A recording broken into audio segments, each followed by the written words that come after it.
Donc je parlais des conséquences du mensonge sur son statut vaccinal en droit civil et pénal. Talleyrand disait que la parole a été donnée à l'homme pour déguiser sa pensée. Et selon les dires du Dr House, pour ceux qui connaissent la série éponyme, tout le monde ment. Le mensonge est diversement appréhendé par le droit.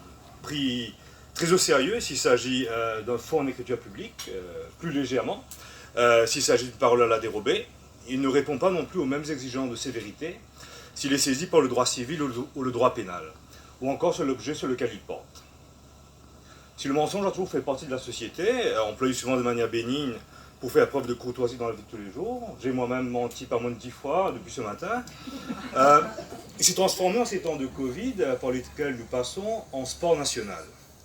Surtout de la part des personnes non vaccinées, parfois par peur de stigmatisation, souvent tout simplement pour ne plus être aliénés d'une vie sociale qui leur est désormais interdite, comme l'a si bien relevé la professeure Géraldine Dame. Puisqu'on le sait, restaurants, bars, hôtels, hôpitaux, crèches, institutions d'enseignement, et même salons de coiffure, sont désormais interdits aux personnes non vaccinées. De ce fait, la tentation est grande de mentir sur son statut vaccinal, mensonge qui n'est pas sans conséquence. Mais nous sommes ici dans le droit public. Qu'en est-il du mensonge de son statut vaccinal en droit privé, c'est-à-dire dans sa relation avec d'autres personnes, et non sanctionné par les différentes lois que le professeur Gunput vient de mentionner et promulguer ces derniers temps?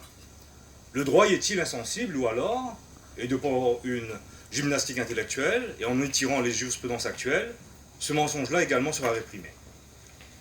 Pour cette présentation, on s'intéressera au mensonge en droit civil et en droit pénal donc, et plus particulièrement pour ce qui est du premier, lors du mariage, et pour ce qui est du second, lors des rapports sexuels. Donc d'abord, le mensonge lors du mariage. Nous l'avons tous appris, et on en a débattu lors de nos études de droit, le mariage est autant une institution qu'une convention. Institution, car il fut intimement lié à la citoyenneté de la ville dans la Grèce antique, ainsi que réservé aux seuls citoyens de Rome. Convention aussi, cependant, car il est aussi l'union de deux personnes qui passent un contrat entre elles. Certes solennel, mais surtout consensuel. Plusieurs conditions sont attachées au mariage afin que celui-ci ne soit pas entaché d'illicéité. On pense ainsi à la capacité des époux, qui doivent être capables de conclure des actes juridiques. Ainsi, ne peuvent se marier les mineurs, sans exception possible, sous nos latitudes, et ce depuis la promulgation du Children's Act, mais également les majeurs incapables. Autre condition essentielle de la validité du mariage, et c'est ce qui nous intéresse en l'espèce, c'est le consentement, comme le prévoit l'article 149 de notre Code civil. Et en cas de défaut de consentement, la sanction prévue par l'article 180, c'est la nullité du mariage. Cette nullité est l'une des trois causes de dissolution du mariage, les deux autres étant le divorce et la mort, le décès d'un des époux. La différence, on le sait, entre le divorce et l'annulation, c'est que le premier n'a d'effet que pour l'avenir, tandis que la nullité produit des effets rétroactifs, comme si le mariage n'avait jamais eu lieu. L'annulation permet ainsi, par un de ces nombreux tours de passe-passe dont le droit le secret, de défaire ce qui a été fait et de remonter le temps par le biais d'une fiction juridique. Et l'une des causes de nullité du mariage, c'est l'erreur. En effet, selon notre article 180, alinéa 2, s'il y a eu erreur dans la personne ou sur des qualités essentielles de la personne, l'autre époux peut demander la nullité du mariage. Nous connaissons tous, nous l'avons tous entendu, la célèbre formule de Loisel, selon qui, en matière de mariage, trompe qui peut. Souvent diversement et mal interprété. Il parlait d'avant le mariage. Bon. En effet, le dol ne constitue pas, de facto, un vice du consentement, puisqu'à en croire les auteurs Fulcheron et Mallory, je cite, admettre que le dol soit une cause de nullité serait permettre à tous les déçus de la vie matrimoniale, et à voir les visages de certains dans la salle, il y en a, donc à tous les déçus de la vie matrimoniale de sortir du lien conjugal. Les choses ne sont cependant pas aussi simples, puisque certaines tromperies peuvent avoir été déterminantes dans la liberté de l'autre époux de contracter le mariage. Si l'erreur sur la personne ne semble pas poser de problème, lui croit épouser Marie, mais en fait il épouse Antoinette, la question de l'erreur sur les qualités essentielles est davantage épineuse. De nombreuses décisions ont été rendues sur l'erreur portant sur les qualités essentielles de la personne en droit français et en droit mauricien. Notamment, il a été jugé que s'il qu'il peut y avoir erreur sur une qualité essentielle quand un époux a ignoré que son conjoint avait la qualité de divorcer, ou lorsqu'il s'est trompé sur son aptitude à avoir des relations sexuelles normales, ou encore sur son état de santé mentale. En revanche, l'époux tenu dans l'ignorance d'une liaison antérieure à l'union ne justifiait pas l'annulation du mariage pour erreur, puisque l'infidélité était antérieure à la célébration du mariage. Ainsi, le conjoint qui sollicite la nullité doit prouver que l'erreur prétendue était déterminante pour que le juge accepte à sa demande. En d'autres termes, il doit convaincre le juge que s'il n'avait pas commis cette erreur, il n'aurait point contracté le mariage. Pendant longtemps, en jurisprudence française, l'erreur sur la virginité de l'épouse pouvait être retenue pour que l'époux demande l'annulation du mariage. Cette position a tenu bon jusqu'à la célèbre décision rendue pour la Cour d'appel de Douai du 17 novembre 2008. Et c'est bien cette décision, et la ratio legis qui la sous-tend, qui nous sera utile pour déterminer si le mensonge sur son statut vaccinal peut donner lieu à l'annulation du mariage. Jusqu'à cette décision, l'erreur était appréciée in concreto, c'est-à-dire en fonction de l'appréhension qu'en fait la partie qui se prétend induite en erreur, et de l'importance qu'elle revêt pour elle, qu'elle juge déterminante dans sa décision de contracter le mariage. Mais la Cour d'appel de Douai dit stop. Selon elle, dans une société moderne, où doit prévaloir l'égalité des sexes, la virginité de l'épouse ne saurait être prise en compte. Elle se prononce donc pour une interprétation in abstracto de l'erreur, autrement dit en tenant compte non de l'appréhension que se fait l'un des époux de ce qui est important pour elle, mais des valeurs de la société dans son ensemble. Il convient de rappeler rapidement les faits de l'affaire. Le 1er avril 2008, le TGI de Lille a annulé un mariage pour erreur sur les qualités essentielles du conjoint, et ce en vertu de l'article 180 alinéa 2 du Code civil. Selon en effet le tribunal, la femme n'est pas vierge alors qu'elle savait bien que cette condition était déterminante dans la volonté de son époux de contracter le mariage avec elle. Fin mai 2008, une polémique s'en est suivie en France, comme c'est souvent le cas, et de nombreuses personnalités politiques, intellectuelles, religieuses s'en sont mêlées. À la suite de ces événements, la garde des Sceaux de l'époque, Rachida Dati, a demandé au ministère public, c'est-à-dire le procureur général de Douai, de faire appel, et ce, à l'encontre de l'avis des conjoints. L'appel a été interjeté auprès de la Cour d'appel de Douai le 3 juin de la même année. Et le 17 novembre, la Cour d'appel a infirmé le jugement du tribunal de grande instance. Ainsi, la Cour d'appel fait fi de la volonté de la femme, qui, elle, voulait cette nullité, au profit du bien public de toutes les femmes, essentialisant ainsi le concept de la femme. Donc, que nous faut-il retenir de cette décision et quelles leçons pouvons-nous en tirer concernant la question qui nous interpelle, c'est-à-dire le fait de mentir sur son statut vaccinal? Cette décision annonce un recul de la notion d'autonomie de la volonté, notion si chère comme on sait au doyen Carbonnier, qui trouvait dans cette théorie une justification de l'existence de l'erreur en droit contractuel. En effet, selon Carbonnier, la volonté est altérée en cas d'erreur, puisque celle-ci amène une fausse représentation de la réalité.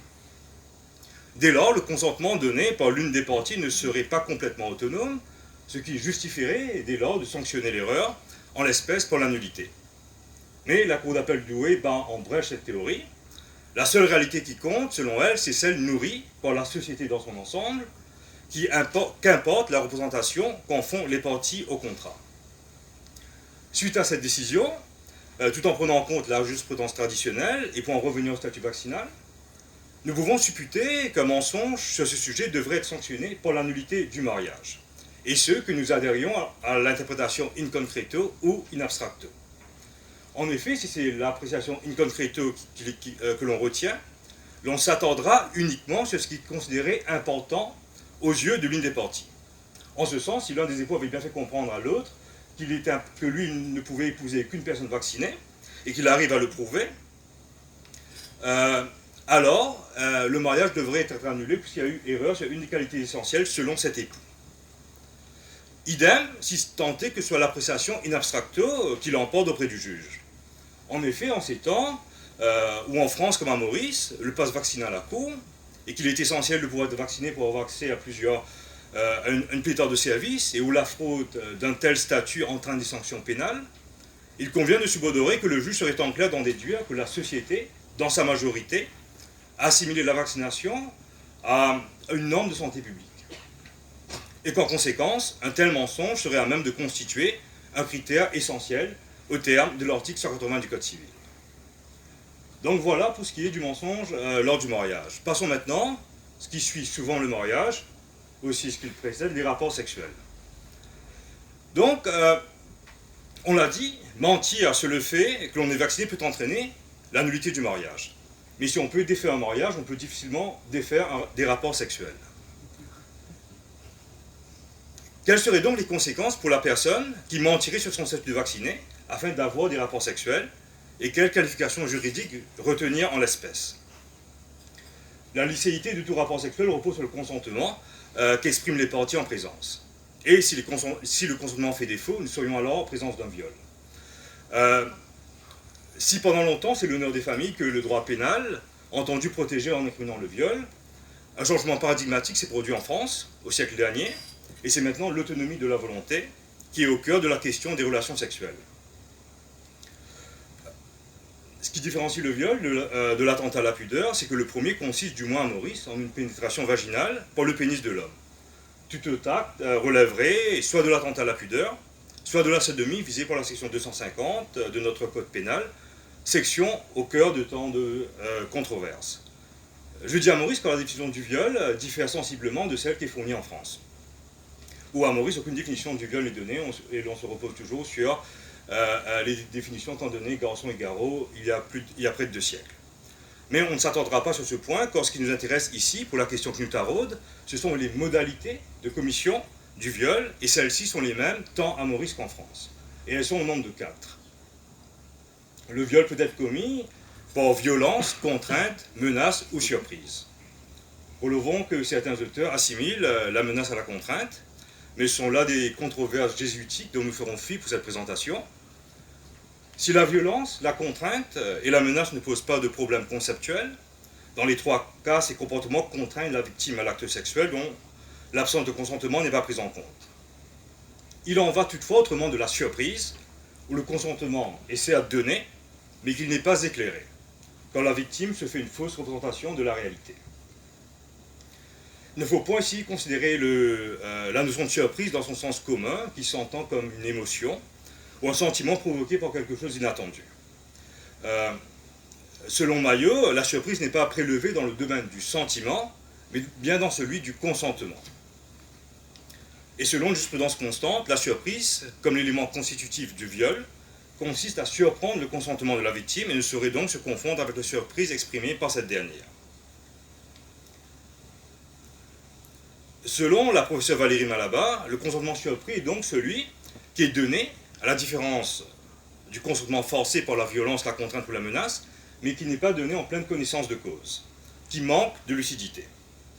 La liberté sexuelle, dans ce cas-ci, n'est pas totalement supprimée, elle est seulement altérée, la victime n'ayant pas parfaitement conscience des actes qu'elle est en train de subir. Dès lors, la surprise est avérée si par exemple la victime est inconsciente, en état d'alcoolémie, sous l'empire d'un narcotique ou encore aliénée mentale. En outre, la surprise peut résulter d'un stratagème, lorsque celui-ci vise à surprendre le consentement de la victime. La ruse remplace alors l'usage de la force par l'agresseur.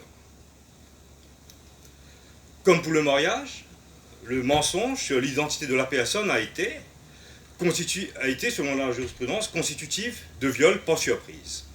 Et ce, depuis une célèbre affaire datant de 1857. En l'espèce, un individu s'était introduit dans la chambre et le lit d'une femme, encore endormie, dont le mari était absent, et profite de l'erreur de cette femme en consommant sur elle l'acte de pénétration. Mais qu'en est-il du mensonge portant sur les qualités du partenaire sexuel? Est-ce que, par exemple, mentir sur son niveau d'études, son titre, son travail, ou même sur sa fertilité, serait à même de relever de la surprise telle que l'entend le droit pénal? En droit britannique, la poursuite a refusé d'aller de l'avant avec l'acte de l'accusation de rape by deception, qui est le pendant anglais du viol par surprise, dans le cas d'un policier infiltré ayant menti sur sa véritable identité. De plus, en 2020, la Cour d'appel d'Angleterre a jugé que mentir sur le fait qu'on ait fait une vasectomie n'était pas à même de constituer l'infraction. Que pouvons-nous alors en déduire du mensonge sur son statut vaccinal afin d'entretenir des rapports sexuels? Une comparaison qui peut être faite, même si on le sait, comparaison n'est pas raison, c'est le mensonge sur sa séropositivité. Une partie de la doctrine française, certes minoritaire, considère que la qualification idoine, dans ce cas-ci, devrait être le viol, que le partenaire sexuel qui était dans l'ignorance se retrouve contaminé ou non. Le problème serait toutefois ici d'ordre probatoire, il consisterait à prouver que, sachant la vérité, l'autre partie n'aurait pas accepté d'entretenir des rapports sexuels. Si dans le cas du statut vaccinal, le partenaire sexuel avait bien fait comprendre qu'il ne veut entretenir des relations sexuelles qu'avec des personnes vaccinées, et que la poursuite parvient à prouver ce point, on serait tenté de considérer que son consentement était surpris. C'est-à-dire qu'il a été donné, mais basé sur une conception, sur une perception altérée de la vérité, et donc qu'il y a bien viol. Une telle exégèse peut paraître exagérée, et la doctrine, comme la jurisprudence, française ou étrangère, semble la balayer. En effet, la jurisprudence française paraît n'admettre que la surprise ne peut être retenue que quand le mensonge véhiculé par l'auteur porte sur son identité. Par exemple, l'auteur se fait passer pour le mari. Ou sur ses fonctions. L'auteur se fait passer pour un médecin. De même, la jurisprudence étrangère ne semble se ranger du côté du viol par surprise que lorsque le mensonge est lié aux modalités des rapports sexuels. On en veut pour preuve l'exemple de Julian Assange, le fondateur de Wikileaks, poursuivi pour viol en Suède. En l'espèce, une femme l'avait accusé d'avoir accepté de mettre un préservatif, une condition qu'elle avait alors érigée en condition impérative pour avoir des relations sexuelles, pour qu'ensuite Assange ne le perce, ce qui fait qu'il aurait éjaculé à l'intérieur d'elle. En revanche, mentir sur sa santé ou certaines dispositions physiologiques ne paraissent pas à même de réunir les conditions nécessaires pour que la qualification de viol par surprise ne soit constituée. Donc, pour conclure, je dirais que le commun des mortels, dont vous et moi faites partie, mentons, comme je l'ai dit, à longueur de journée. Mais certains mensonges ne sont pas sans conséquence sur les rapports humains. Et le droit prend acte de ce fait. En ces temps où le monde entier passe par une crise sanitaire sans commune mesure, et où la vaccination contre le Covid-19 est ouverte à tous, et permettrait, selon la majorité des experts, d'endiguer la pandémie, il est fort à parier que le droit ne resterait pas insensible aux mensonges y entrer, surtout c'est des actes aussi importants que le mariage. Mais si le droit civil serait enclin à le considérer pour annuler un mariage, le droit pénal pourrait se montrer plus réticent à envisager une telle qualification, aussi lourde que le viol, et portant une charge symbolique aussi forte. Je vous remercie.